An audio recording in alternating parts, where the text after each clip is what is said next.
Clément Decrop is an author. He is a founder. He is a master inventor, a deal leader. His newest book is The Idea Space, the Science of Awakening Your New Self. Welcome to the show, Clem. Thanks for having me, George. It's a pleasure to be here. Excited to have you on. Tell us a little about your personal life, some more about your work, why you do what you do. Yeah, so I'll give you the quick elevator pitch story. So, born in Belgium, moved to Spain, and then moved to the United States at the age of 6. Went to a small school with 20 people in my grade up until around 8th grade.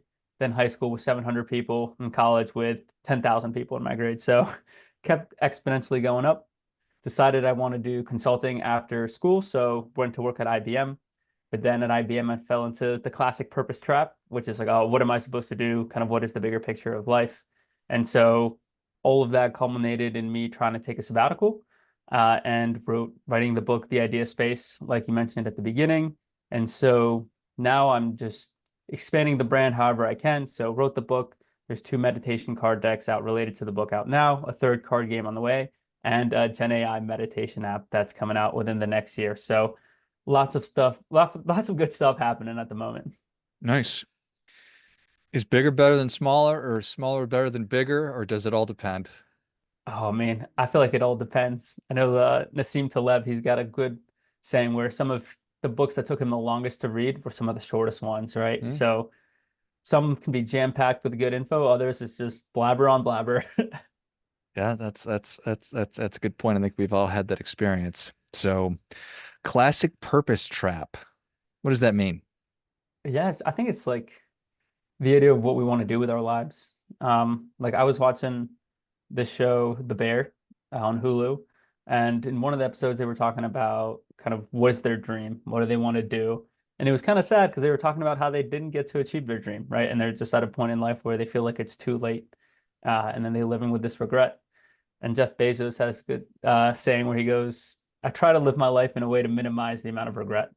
And so I was in my early 20s and I was like, you know what? Now is the best time, better than ever, to try to minimize as much regret as possible. And so I needed to do something that would give me wealth and not wealth in the traditional sense of money, but wealth in the sense of time, having the time free to myself. Because, like Naval says, if someone's telling you when to be at work at 8 a.m., 7 a.m., then you're not truly free, right? So I think that was kind of the purpose gap I was in and tried to find a solution that would work for myself. Existential questions and crises at such a young age. Yeah, my quarter life crisis. I'm excited for the midlife one. That's gonna be a wild ride. Yeah, it's going to be really good for sure. Yeah, the what's it called? The convertible is definitely Yeah. coming in at some point. Awesome convertible. You can probably grow your hair long or something like that. Yeah, get it Wait like a yours, minute. nice and flowy. Yeah, maybe my midlife crisis is taking place right now. Probably. Who knows? You got a convertible? No, but I've been thinking about getting one. There you go. It's time. We are on to something. All right. So what is consciousness? Oh, loaded question. I don't know if there's like a true way to define it because I feel like life is one of those things where as soon as we try to put something in a specific frame, it changes to something else. So to Mhm. define consciousness acutely is almost impossible. But in the book, I try to define it in a way that's congruent with modern physics. And physics isn't the end all be all truth. It's an approximation for the world around us, right? And so in this sense, you have your idea space, which consists of your thoughts, emotions, sensations, perceptions, and the empty set. So that's kind of a mental model for your mind. And then consciousness is like shining a light onto any one part of your idea space. And so a cat and a dog, they have their own form of idea spaces and their own form of consciousness that they can light onto their idea space. Thoughts, ideas, emotions, empty set, and what else? Thoughts, emotions, sensations, perceptions, and the empty set. What's the empty set? Oh, I'm glad you asked. So the empty set is intuitively nothing. So for instance, let's say I have a table that's describing apples. It has various characteristics like color. Does it have a stem? And then if you look at the table, you'll see it's like, oh, this one's yellow, this one's red, and this one's blank. That's kind of the empty set. There's not nothing, right? That's like we don't know what the value is. It's empty. There's nothing. And so in our mind, in our idea space, The empty set is kind of beginner's mind when you're able to take your idea space and just for a moment, just have it vanish and go whoosh, where there's no thoughts. You're not really, it's just a moment of just pure bliss and you get to start over. And in life, your idea space is always changing, right? It's impermanent, it's uncountable. And because of that, it's new ideas are always pouring in. And if you never take a moment to just stop and refresh your idea space, then your mind's just going to get cluttered. Thoughts of things that you were doing like 30 minutes ago when you're trying to start a new task are just going to bleed over and it's not going to work as effectively as you want it to. So, that concept of the null set is really important just because it's something that's always there and you don't really have to do much to achieve it.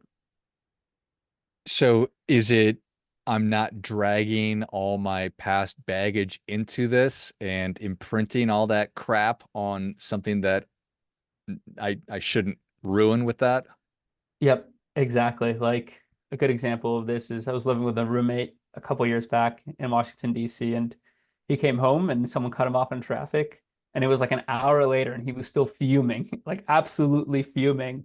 And I was like, hey man, like that was an hour ago. And the more you think about it, the more you remunerate on it, it's like you're only doing yourself a disservice. And so, again, that ability to just take a step back, look at your idea space objectively, and try to make it kind of vanish in a way so that you can start fresh is a vital skill to have in life. For sure. You hear stories about um like Airbnb or companies that have come in and disrupted a space because the founders weren't coming from the hotel space. So they're not taking all this is the way we do it onto this new thing. Is it sort of like that? Yeah, that's a beautiful comparison. And I feel like you get a lot of that nowadays too, where I think in academia, there's a heavy emphasis on peer review and that whole process. And I know that people in academia themselves sometimes aren't the biggest fans of that process just because it has become cumbersome and overburdened. But back in the day, that was basically the gist of it, right? Where you have a person with an idea that's coming in, it's usually sometimes from the outside, and it completely innovates the way that the space is happening, right? Um, but at first, they probably seem like a crazy person, which makes total sense, right? And then over time, it's one of those things where father time is the judge of whether the idea is worth it or not. It certainly makes sense that when I'm making a decision about something, I'm taking in information and trying to say this is the best way forward, that I would want to strip away all my past assumptions and fears and wants and that I'm tired, whatever, to be able to make the best possible decision.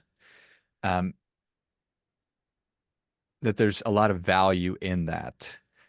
That demands that I'm courageous, that demands that I understand that I'm doing it. It's how do I do it?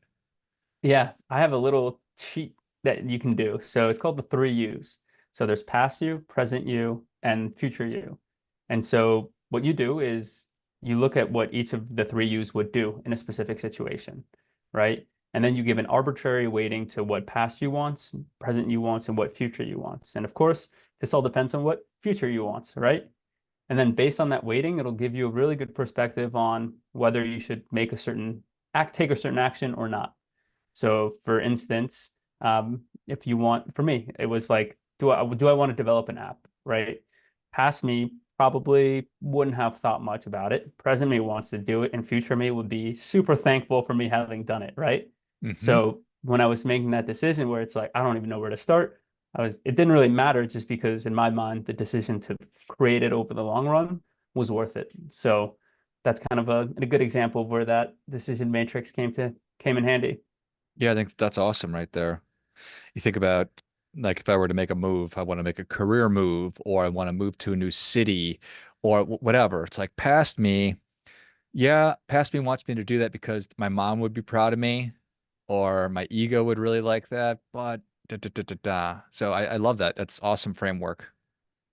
Yeah, and it's easy to do. It takes like 5, 10 seconds. It's just a matter of remembering to do it, which is hard sometimes in life when everything's just happening so fast. Well, right. That's kind of the whole game, right? To be able to be conscious and make conscientious decisions about things. And do you find that being conscientious and being conscious, that's Is it exhausting at first? It's like building a new muscle. Yeah, 100%. And I think conscious is this layer that's always there. And then whether we are conscientious or mindful of it is like a whole different ball game. Just because a lot of times we get lost in thought. I feel like most people have had that experience before where they're daydreaming about the inaccessible past or about the imaginary future. And that's totally normal. But there's a good quote by Joseph Goldstein, who's sort of a guru, who says, you experience the past as a thought in the present, and you experience the future as a thought in the present. That's just Mm. super powerful, just to realize that, okay, you could be thinking about all these other things, which could be triggering certain emotions, usually anxiety or worrying if it's about the future. And through that just realization, you're able to take a step back and come to that choice point and come to a more mindful routine that's a little less stressful. Just because, like you said, when you first started, it can be overwhelming. Like, I don't know about you, but like a lot of my friends sometimes are afraid to just sit alone with their own thoughts. There's a thing called a sensory deprivation tank where you just sit, float, and I love it. It feels great. But I bring it up to some of my friends, and they're just terrified of sitting alone with their thoughts. I don't know, have you experienced something similar with kind of friend groups in the past? Sure, for sure. One of my favorite quotes comes from Blaise Pascal. He says, "Majority of man's problems stem from his inability to sit quietly in a room by himself." So, Oh, yeah, I've got the, I have got a, as you can tell, I'm a sucker for good quotes. So I sure. write them all down on my phone, and that's one of them. So I'm glad you brought it up. That's one of my favorites too. Yeah. You know, I always wonder how I do in solitary confinement. Right? Like, how long do you think you could go before you start going cuckoo? I think I could go a long time, but probably like 6 minutes. Yeah. Have you ever done a silent retreat or anything of the sort? I haven't. I really need to because I do think highly of my ability to do that. Yeah. I feel like you would love it. I did a 1 week one and it was illuminating, but the people there were doing a 3 month one. And Huh. I'm like, oh, good for you guys. That is next level for sure. Yeah. So awakening your new self. What is that? Yep. So it's non-self. Oh, non-self. See, I have such good handwriting. Non-self. Yep, you're golden. So non-self is so let's break the title down. So the idea space is kind of what we talked about before, a mental model for your mind that consists of your thoughts, emotions, sensations, perceptions, and the empty set. Awakening is to know what reality is not. So in science, you can never prove something to be true. You can only prove something to be false or you don't have enough information. Hmm. That's kind of like the standard scientific method. For instance, you make a hypothesis, you test your hypothesis, and it's either, okay, that's wrong, or we got to do more tests. And if you do a lot of tests from different angles and your hypothesis still stands, then you have what becomes a natural law, right? It's not true, but you just really can't disprove it. And so that's kind of this concept of awakening to have a better understanding of what the world isn't through science. Non-self is this concept that your name, George Clément, isn't really who you actually are, right? It's an approximation of who you are at a certain point in time. So, for example, there's the physicist Richard Feynman, who's one of the greatest physicists of all time. He had a good expression where he's like, "What is a chair?" Right? When we look at a chair, we'll say, okay, that's obviously a chair. But if we look upon closer, we'll look at the atoms. Some of the atoms are a chair. Some of the atoms are paint. Some of the atoms are dust falling on the chair.